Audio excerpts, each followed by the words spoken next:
The morning sun hadn't fully climbed over the rooftops of Arlington yet, but inside Ronald Reagan Washington National Airport, the usual rhythm of travel was already in full swing.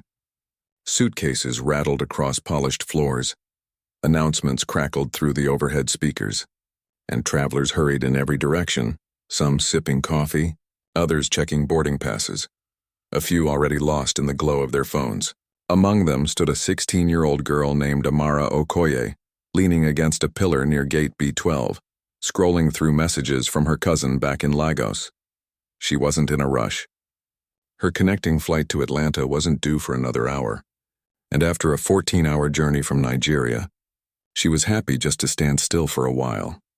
Amara wore a faded gray hoodie, dark jeans, and a pair of well-worn sneakers. Slung over her shoulder was a brown leather satchel that had belonged to her grandmother, a gift she'd received before leaving for the summer.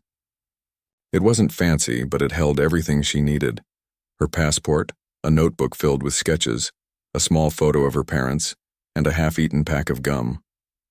She looked like any other teenager waiting for a flight. Tired, a little bored, maybe a bit homesick. But to one gate agent watching from a few feet away, something about her didn't fit. His name was Lyle Henshaw, and he'd worked at the airport for nearly 8 years. He liked to think he had a good eye for suspicious behavior. Most days that meant spotting someone who'd missed their flight, or a passenger arguing with an airline rep. But lately he'd started paying more attention to people who didn't belong, a phrase he never defined clearly even to himself. When he saw Amara standing alone, glancing toward the security checkpoint every so often, his instincts kicked in. She wasn't crying or shouting. She wasn't acting erratically.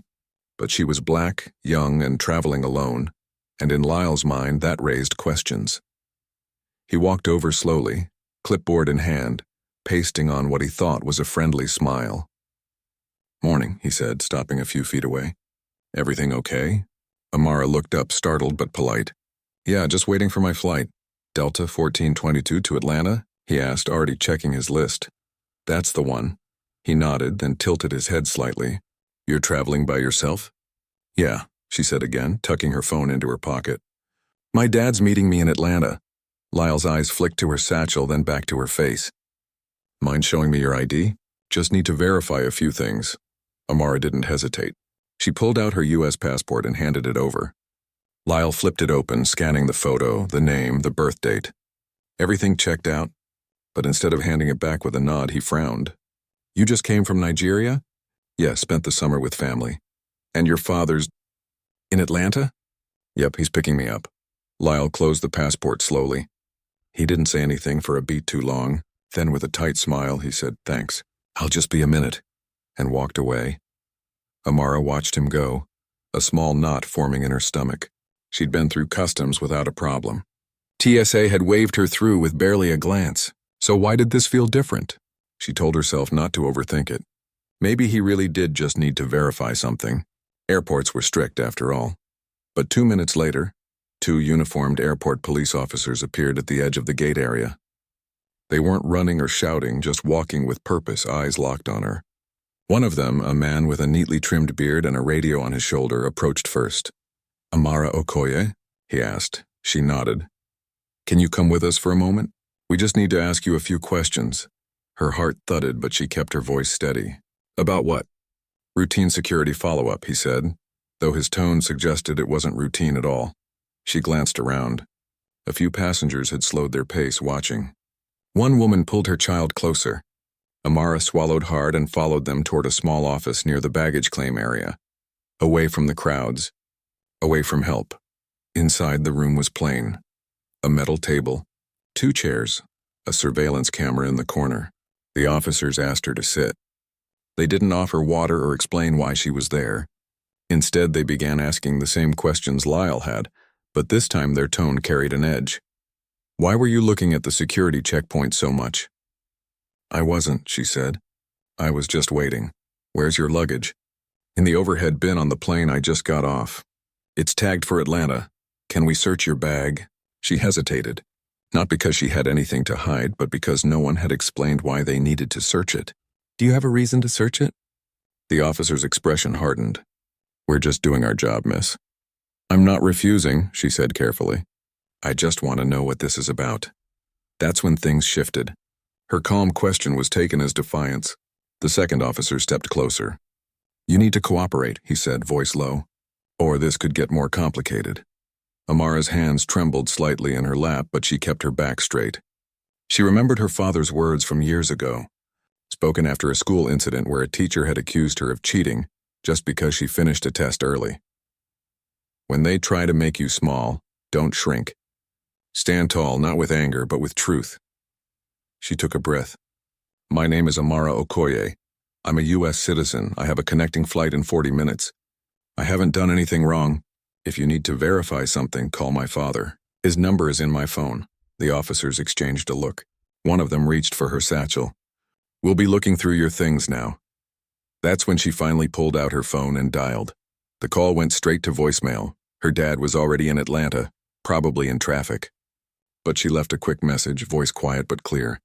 Dad, it's me. I'm at Reagan National. They're questioning me. Something's off. Call me back as soon as you can. She hung up and placed the phone on the table. The officers didn't stop. One began unzipping her satchel while the other asked for her phone passcode. She gave it.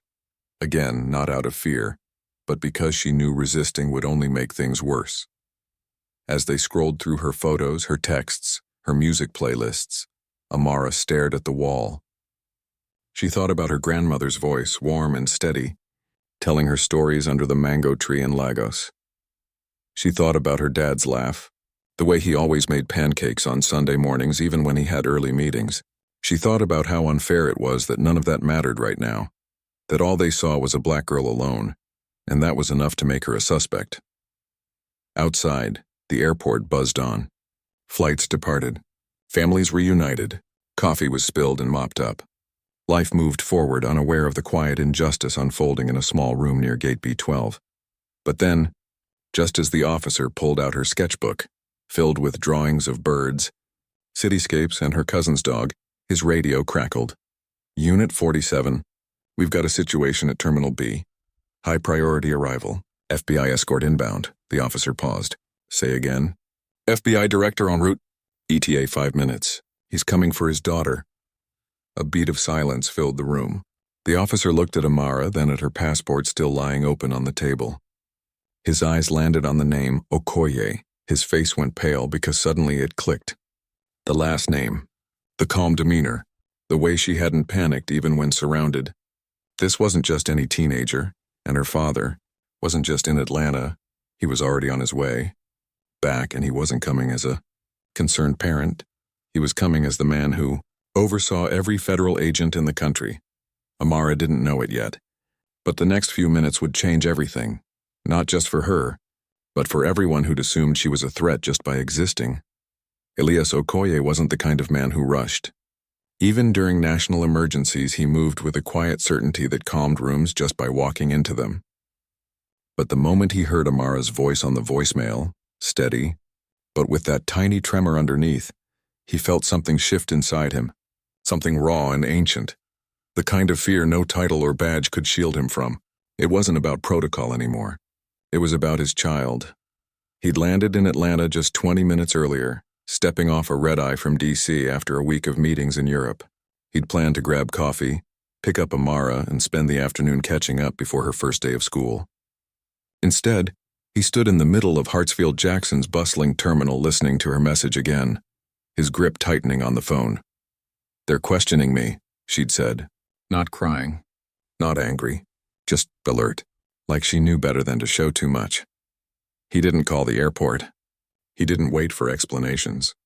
He turned on his heel, walked straight to the nearest bureau liaison stationed at the airport and said 2 words.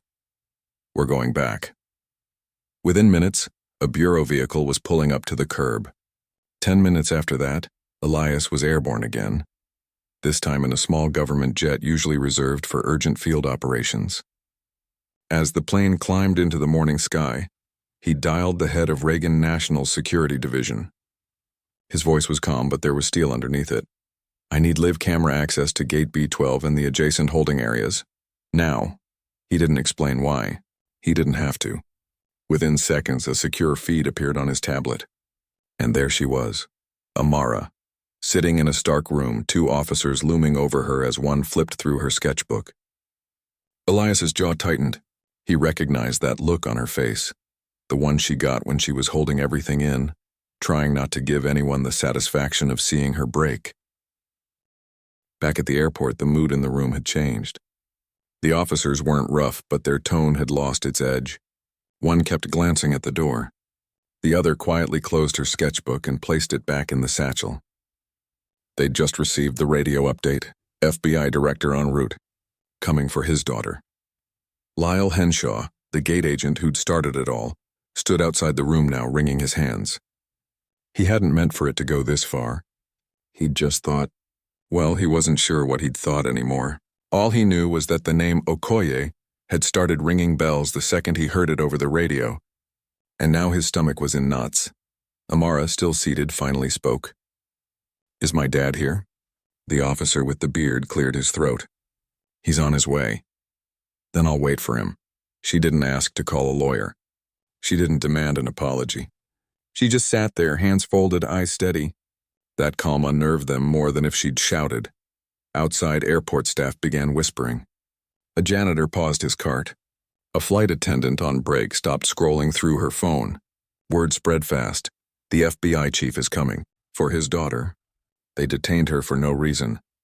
By the time Elias's car pulled up to Terminal B, a small crowd had gathered near the security checkpoint, not gawking, just watching.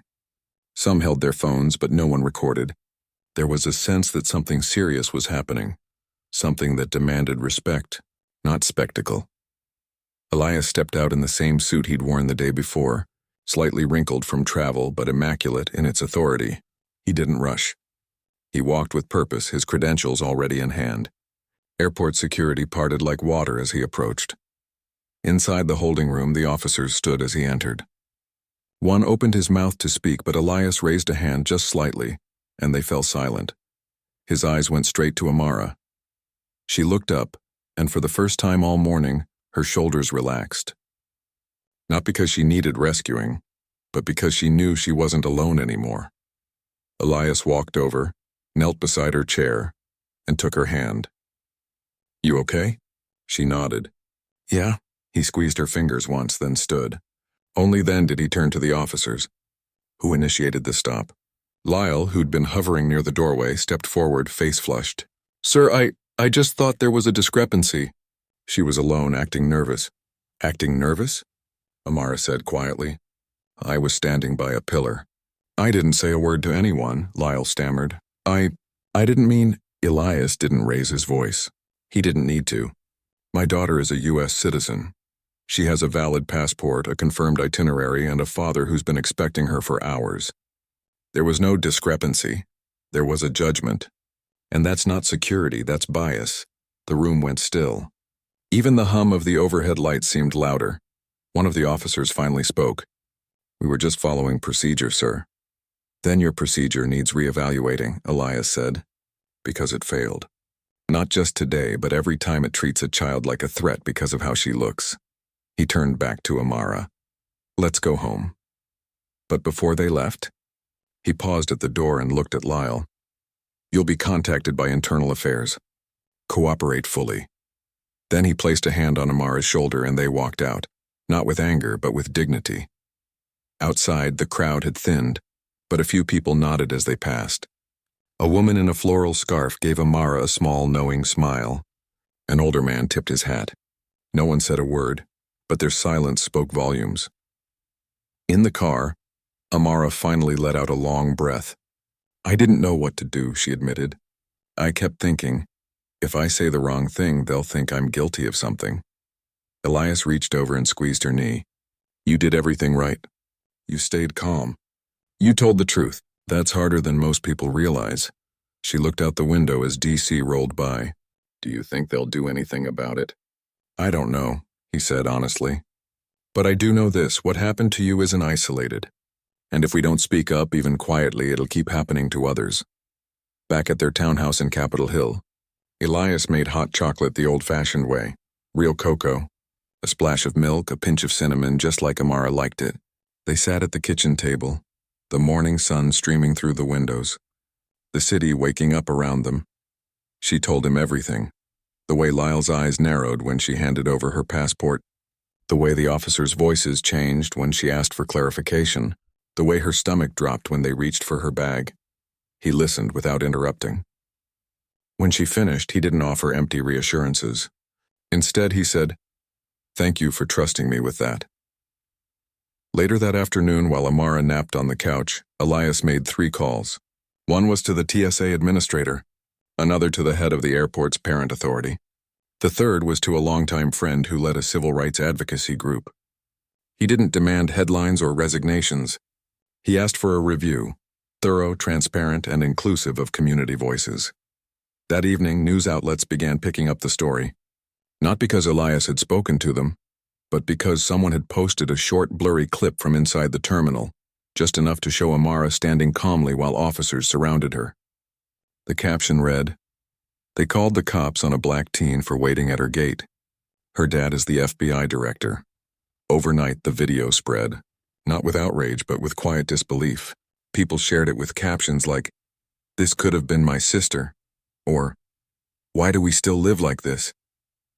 There were no threats, no calls for violence, just a collective ache for something better. The next morning, the airport released a statement. "We are reviewing the incident and remain committed to fair and respectful treatment of all passengers." It was vague, but it was a start. Amara saw the news on her phone and sighed. "They're making it sound like a glitch," she said. "Like it was just a mistake." Elias looked up from his coffee. It was a mistake. But mistakes like this don't happen in a vacuum. They happen because systems allow them to. She nodded slowly. "So what do we do?" He smiled faintly. "We show up. We speak truth. And we make sure the next girl doesn't have to go through this alone." That night, as they sat on the porch watching fireflies blink in the garden, Amara asked, "Are you mad at me?" Elias turned to her, surprised. "Why would I be mad at you?" "Because I caused all this trouble." He reached over and tucked a loose strand of hair behind her ear. "You didn't cause anything, Amara, you just existed, and that should never be trouble." She leaned her head on his shoulder, and for the first time since landing in D.C., she felt safe. But both of them knew the story wasn't over. The real work, the quiet, stubborn work of changing minds and systems, was just beginning. And they'd face it together, not as FBI director and suspect, but as father and daughter. The days that followed weren't loud or dramatic, but they carried a weight that settled into every corner of Amara's life. School was supposed to start in a week, and she'd been looking forward to it. New classes, her photography club, maybe even trying out for the school paper. But now her name was floating through news feeds and group chats in ways she never expected. Not because she'd done anything wrong, but because someone had assumed she might. She didn't want to be a symbol. She just wanted to be a girl who'd come home from summer break. But the world had other plans. At first, she tried to ignore it. She kept her phone on silent, avoided social media, and spent most of her time sketching in the backyard or rewatching old cooking shows with her dad. But even in their quiet townhouse, the ripples reached them. A neighbor left a handwritten note in their mailbox. "So proud of your strength, Amara."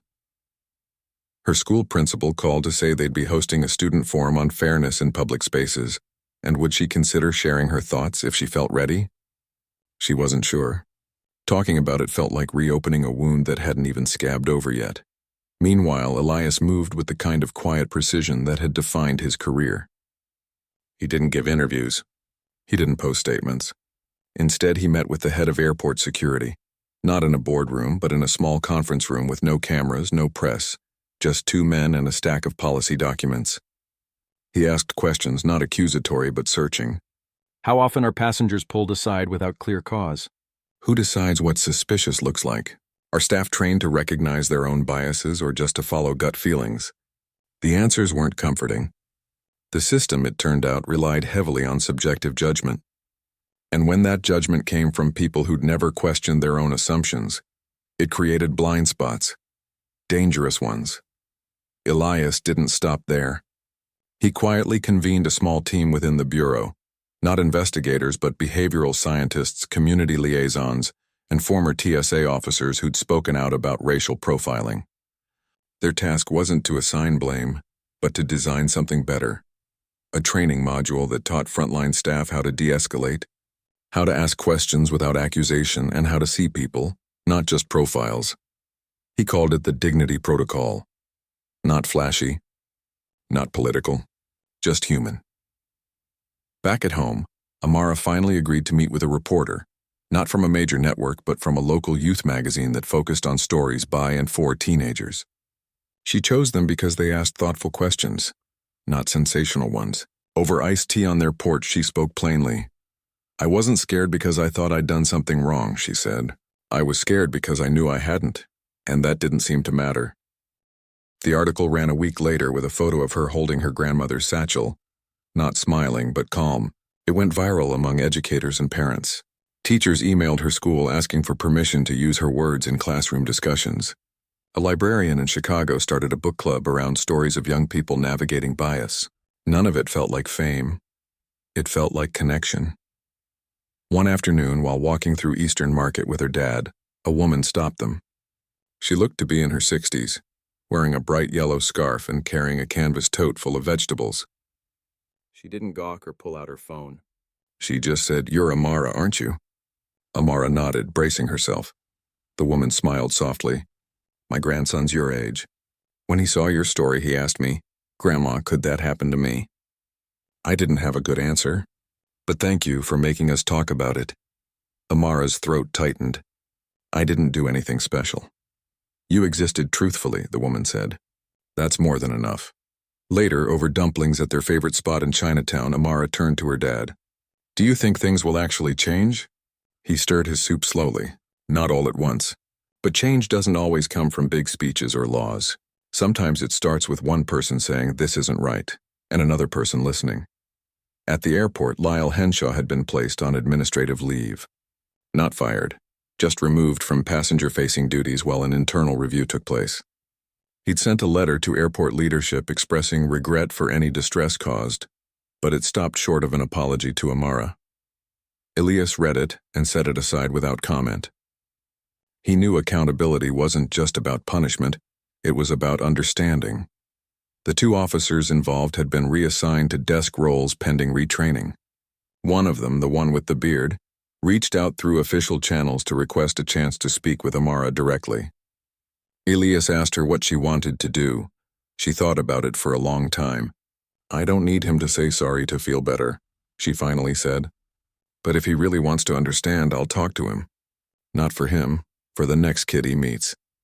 So they arranged a quiet meeting in a neutral space, a community center conference room. No cameras, no lawyers, just 3 chairs and a box of tissues no one used. The officer, whose name was Dale, sat across from her, hands folded, eyes down at first. "I didn't see you," he admitted after a long silence. "I saw what I thought you might be. And that's on me." Amara didn't soften immediately, but she listened. And when he asked how she'd felt in that room, she told him, honestly, without anger. Like I had to prove I belonged. Like my skin made me guilty until I could convince you otherwise. Dale nodded, his voice barely above a whisper. "I've done that to others before." I didn't realize it until now. She didn't forgive him on the spot. Forgiveness wasn't the point. Understanding was. Afterward, Dale enrolled in a bias awareness course offered by a local nonprofit. He later became an advocate for reform within the airport police union, quietly, consistently, the way real change often happens. Meanwhile, Amara started something of her own. She reached out to a few classmates and proposed a peer-led workshop called Seen, Not Judged. The idea was simple. Create a space where students could talk about times they had been misjudged because of how they dressed, where they lived, the color of their skin, or even the way they spoke. No lectures, just stories. The first meeting had 12 kids. By the third, there were 30.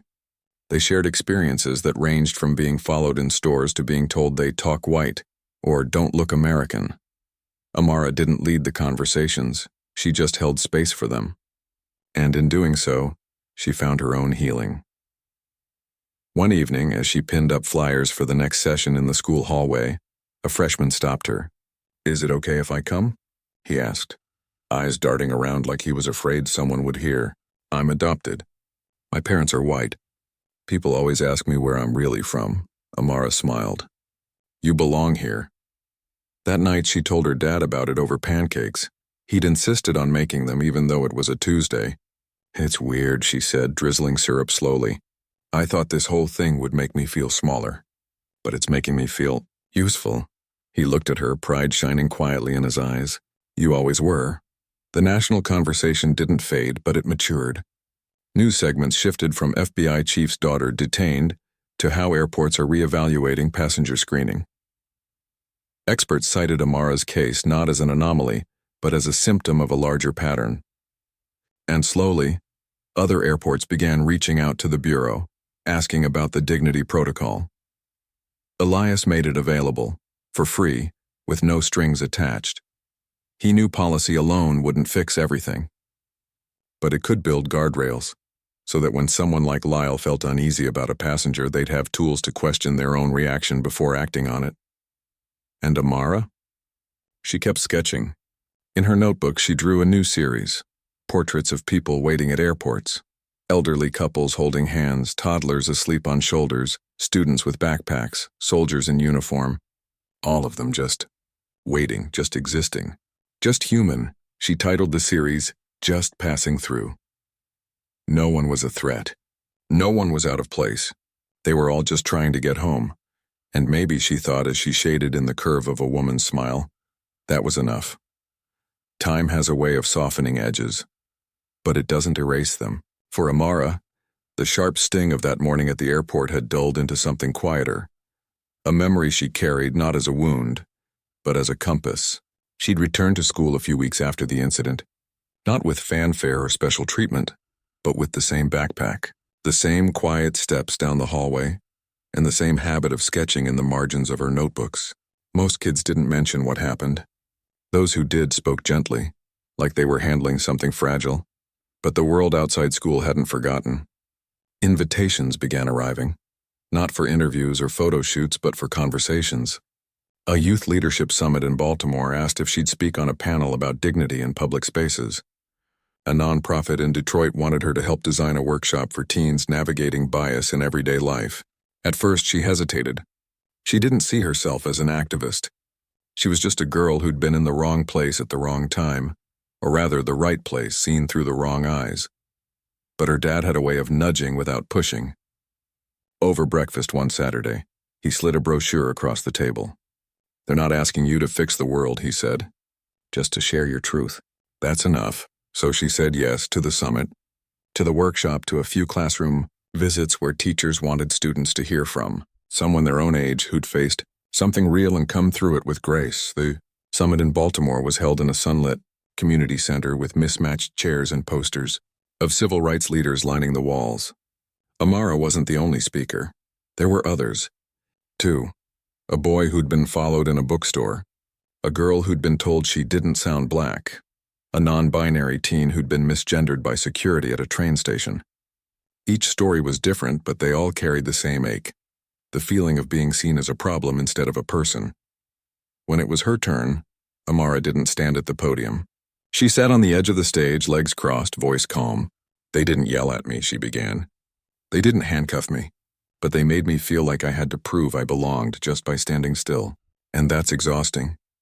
She talked about the satchel, how it held her grandmother's love, not contraband. How she'd kept her voice steady not because she wasn't scared, but because she knew showing fear might make them think she was guilty. I didn't want to give them a reason, she said, even though I shouldn't have had to. Afterward, kids lined up to talk to her, not for autographs, but for connection. One girl whispered, "My mom told me to always keep my receipts when I shop, just in case. I never understood why until now." A boy asked how she stayed calm. "I didn't," Amara admitted. "I just didn't let them see me break." Back home, she started something small but steady, a mentorship circle she called Clear Eyes. It met once a week in the school library after hours. No adults ran it. Just her and a rotating group of students who wanted a safe place to talk about being misjudged, underestimated, or overlooked. Sometimes they shared stories. Sometimes they just sat in silence, sketching or writing. The rule was simple: no fixing, no judging, just listening. Her dad never asked for details, but he always made sure the house was quiet on Clear Eyes nights. He'd leave a plate of cookies on the kitchen counter and disappear into his study, giving them space to breathe. Meanwhile, the changes Elias had quietly set in motion began to take root. The Dignity Protocol pilot program rolled out at 3 major airports: Reagan National, O'Hare, and LAX. It wasn't a magic fix, but it was a start. Frontline staff now received training that went beyond watch for nervous behavior. They learned about microaggressions, cultural differences in body language, and how fear, especially unconscious fear, can distort judgment. Role-playing scenarios replaced rigid checklists. Supervisors were taught to ask, "What assumptions am I making right now?" before escalating a situation. One afternoon, Elias came home with a folder marked confidential. He didn't open it at the table. Instead, he waited until Amara was curled up on the couch with her sketchbook and said, "The airport just released the findings from their internal review." She looked up, and they admitted the stop was unjustified. They cited implicit bias as a contributing factor. "Lyle resigned last week." She nodded slowly. "Good. Not because he's gone," Elias added, "but because the system finally named what happened." That night, Amara sketched a new piece, a gate agent's hand reaching out, not to grab, but to offer a boarding pass. The passenger's hand reaching back. No faces, just hands. She titled it, "Assume Nothing." A few weeks later, she got an unexpected call from the Department of Justice. They were launching a youth advisory council on civil rights enforcement, and they wanted her to intern for the summer, not as a token but as a real voice at the table. She'd help review cases involving young people in public institutions, schools, transit systems, even digital spaces. She accepted, not because she wanted a resume boost, but because she remembered how alone she'd felt in that holding room. If she could help make sure someone else didn't feel that way, it was worth it. The internship wasn't glamorous. She spent hours reading case files, attending meetings, and drafting summaries, but she also sat in on strategy sessions where seasoned lawyers asked her, "What would have helped you in that moment?" Her answer, "Someone who believed me before they doubted me," became part of a new intake guideline for youth-related complaints. At home, life stayed ordinary in the best way. Sundays were still pancake mornings. Tuesdays were laundry days. Her dad still forgot to take out the trash unless she left a sticky note on the fridge. And she still argued with him about whether jazz or Afrobeat made better study music. She always won. But there was a new layer to their bond now, a quiet understanding that they'd faced something ugly together and hadn't let it harden them. One evening, as they walked through Rock Creek Park, Amara asked, "Do you ever worry that people only see me as the girl who got detained?" Elias kicked a pebble off the path. "People will always try to put you in boxes. Your job isn't to fit them, it's to keep being you. The rest will follow," she smiled. "Even if I'm just a girl with a sketchbook and too many opinions?" Especially then. A month later, she stood on a small stage at a community awards ceremony, not as a victim or a hero, but as a young woman being honored for turning pain into purpose. She didn't give a long speech. She just said, "I didn't do anything special. I just refused to let someone else define who I was in that moment. And if that helps even one person feel less alone, then it was worth it." After the event, a woman approached her, mid-50s, wearing a badge that read Airport Supervisor BWI. She introduced herself as Miriam. "I've been pushing for bias training at our terminal for years," she said. "Your story gave us the leverage we needed." "We start next month," Amara shook her hand. "Thank you for listening." "No," Miriam said. "Thank you for speaking." As the weeks turned into months, the headlines faded, but the work didn't. Amara kept mentoring. Elias kept refining policy. And slowly, quietly, the world bent, not all at once, but in small, stubborn ways. Because real change isn't always loud. Sometimes it's a teenager sketching in a library. Sometimes it's a gate agent pausing before making an assumption. And sometimes it's a father and daughter sharing pancakes on a Tuesday morning, knowing they've already won, not by changing everything, but by refusing to let fear win. A year had passed since that morning at Reagan National, and the world hadn't been turned upside down, not in the way movies or headlines might suggest. There were no sweeping laws passed overnight, no villains dragged into the light, no grand courtroom victory. But something quieter, more lasting had taken root. It lived in the way people paused before speaking, in the way systems began to question themselves, and in the way a young woman named Amara Okoye walked through the world, not as a symbol, but as herself. She stood now in a modest community hall in downtown D.C., sunlight streaming through tall windows, dust motes dancing in the air. Around her, a small crowd gathered, teachers, transit workers, youth advocates, a few airport staff in plain clothes. They weren't here for a protest or a press conference. They were here to honor people who'd chosen to act with courage in ordinary moments. The bus driver who intervened when a teen was being harassed, the librarian who created a safe space for immigrant students, the TSA officer who spoke up when a colleague made a biased comment. Amara wasn't receiving an award this time. She was presenting one to a retired school counselor who'd spent 30 years quietly protecting kids from being mislabeled, suspended, or written off. As she handed over the plaque, their eyes met and the woman squeezed her hand. "You remind me of my granddaughter," she whispered. "Keep going." Later, over slices of slightly dry sheet cake and lukewarm coffee, Amara chatted with a group of high schoolers from her mentorship circle. They'd come to support her, but also to see what real change looked like up close. One of them, a quiet boy named Tarek who'd once been stopped by campus security for looking lost in his own school, asked, "Do you ever feel like it's not enough? Like no matter what we do, things stay the same?"